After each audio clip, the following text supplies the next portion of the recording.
সবাইকে আমন্ত্রণ জানাচ্ছি বিডি লাইভ 24 নিউজের প্রথমে শিরোনাম। এবার টিউলিপ সিদ্দিককে দুদকে তলব। সীমান্তে পাকিস্তানের তীব্র গোলাবর্ষণ, ভারতীয় সেনা নিহত।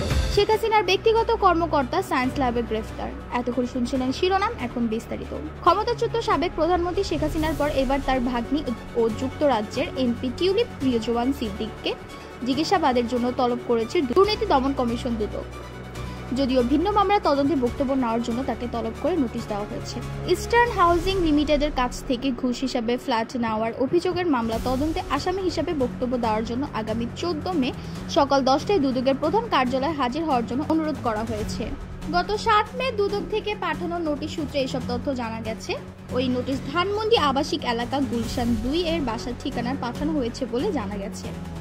পৃথক নোটিশে একই মামলার পর আসামি রাজুকের সাবেক সহকারী আইন উপদেষ্টা শাহ খসরুজ্জামান ও সর্দার মোশাররফ হোসেনকেও আগামী 14 মে হাজির হওয়ার জন্য তলব করা হয়েছে। প্রসঙ্গত, বিভিন্ন বিমানবন্দরের উন্নয়ন কাজের নামে হাজার হাজার কোটি টাকা লুটপাটের অভিযোগ অনুসন্ধানে শেখ হাসিনাকে জিজ্ঞাসাবাদের জন্য 8 মে হাজির হওয়ার জন্য তলব করে দুদক। ঢাকার গুলশানের একটি প্লট অবৈধভাবে হস্তান্তরের ব্যবস্থা করে দিয়ে ইস্টার্ন হাউজিং লিমিটেডের কাছ থেকে ঘুষ হিসাবে একটি ফ্ল্যাট নেওয়ার অভিযোগে এরই মধ্যে ক্ষমতাচ্যুত শেখ হাসিনার ভাগ্নি ও যুক্তরাজ্যের এমপি টিউলিপ সিদ্দিকের বিরুদ্ধে গত 15 এপ্রিল মামলা করে সংস্থাটি দুদকের ঢাকা সমন্বিত জেলা কার্যালয়ে টিউলিপ সিদ্দিক সহ রাজুকের 2 কর্মকর্তার বিরুদ্ধে মামলা দায়ের করেন সংস্থার সহকারী পরিচালক মনিরুল ইসলাম। মামলার অন্যান্য আসামিরা হলেন রাজুকের সাবেক সহকারী আইন উপদেষ্টা শাহ মোহাম্মদ খসরুজ্জামান ও সর্দার মোশাররফ হোসেন। ভারতের হামলার প্রতিক্রিয়া সীমান্ত সংলগ্ন এলাকায় বুধবার অব্যাহত গোলাবর্ষণ করেছে পাকিস্তানি সেনারা। এই ঘটনায় এক ভারতীয় সেনা নিহত হয়েছেন বলে জানিয়েছে দেশটির সেনাবাহিনী। নিহত ওই ভারতীয় সেনার নাম দীনেশ কুমার। বুধবার রাত 11টার দিকে আনুষ্ঠানিকভাবে তার নিহত হওয়ার খবর জানানো হয়। তার মৃত্যুর মধ্য দিয়ে সীমান্ত সংঘাতে নিহত ভারতীয় নাগরিকদের সংখ্যা বেড়ে 13 জনে দাঁড়িয়েছে। এরই মধ্যে 12 জনই বেসামরিক নাগরিক। ভারতীয় সেনাবাহিনীর 16 কোর বা হোয়াইট নাইট কোর সামাজিক যোগাযোগ মাধ্যম এক্স সাবেক টুইটার এক পোস্টে বলেছে, হোয়াইট নাইট কোরের জিওসি ও সব সদস্য 5 ফিল্ড রেজিমেন্টের ল্যান্স নায়ক দীনেশ কুমারের চূড়ান্ত আত্মত্যাগকে সম্মান জানায়। তিনি 7 মে পাকিস্তানি গোলাবর্ষণের সময় প্রাণ হারিয়েছেন। তার পুঞ্চ সেক্টরে নিরীহ বেসামরিক নাগরিকদের লক্ষ্য করে চালানো হামলার শিকার হয়েছেন। আমরা তাদের পাশে আছি। পাকিস্তানি সেনারা বুধবার সারাদিন সীমান্ত সংলগ্ন এলাকার গোলাবর্ষণ করেন। বিশেষ করে পাকিস্তান নিয়ন্ত্রিত কাশ্মীরের উচ্চ এলাকার ব্যাপক গোলাবর্ষণের খবর পাওয়া গেছে। এতে আহত হয়েছে প্রায় 40 জন। ভারতীয় সেনা কর্মকর্তা জানিয়েছে তারা এই গোলাবর্ষণে উপযুক্ত জবাব দিচ্ছেন।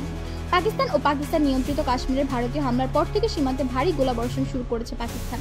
সবচেয়ে বেশি গোলা নিক্ষেপ করা হয়েছে পুঞ্চ জেলার কৃষ্ণাঘাটি, শাহপুর ও মানকোট এবং রাজৌরির লাম, মাজাকোট ও গম্ভীর ব্রাহ্মণ এলাকায়। উত্তর কাশ্মীরের বারামুল্লার উরি সেক্টর ও কুপওয়ারার পাংধার সেক্টরে পাকিস্তানের তীব্র গোলাবর্ষণে একাধিক গ্রাম ক্ষতিগ্রস্ত হয়েছে। কর্তৃপক্ষ জানিয়েছে পাকিস্তানি সেনাবাহিনী নিক্ষেপ করা গোলা বারামুল্লা শহর থেকে প্রায় 30 কিলোমিটার ভেতরে গিঙ্গাল গ্রাম পর্যন্ত আঘাত হানে। এতে অন্তত 11 জন আহত হন, যাদের বেশিরভাগই সালামাবাদ এলাকার বাসিন্দা। ক্ষমতাচ্যুত সাবেক প্রধানমন্ত্রী শেখ হাসিনার ব্যক্তিগত কর্মকর্তা এস.এম. মিজানুর রহমানকে গ্রেফতার করেছে পুলিশ। গতকাল বুধবার রাতে রাজধানীর সায়েন্স ল্যাব এলাকা থেকে তাকে গ্রেফতার করা হয়েছে। নিউ মার্কেট থানার কর্তব্যরত উপপরিদর্শক এস.আই. আবু সুফিয়ান বিষয়টি নিশ্চিত করেছেন। এস.এম. মিজানুর রহমান ছিলেন সাবেক প্রধানমন্ত্রী শেখ হাসিনার ব্যক্তিগত কর্মকর্তা। তার বিরুদ্ধে হত্যা মামলা রয়েছে। গণ অভ্যুত্থানের মুখে শেখ হাসিনা গত 5 আগস্ট প্রধানমন্ত্রীর পদ থেকে পদত্যাগ করে দেশ ছাড়েন। এরপর থেকে তার মন্ত্রিসভার সদস্য আওয়ামী লীগের নেতারা আত্মগোপনে রয়েছেন।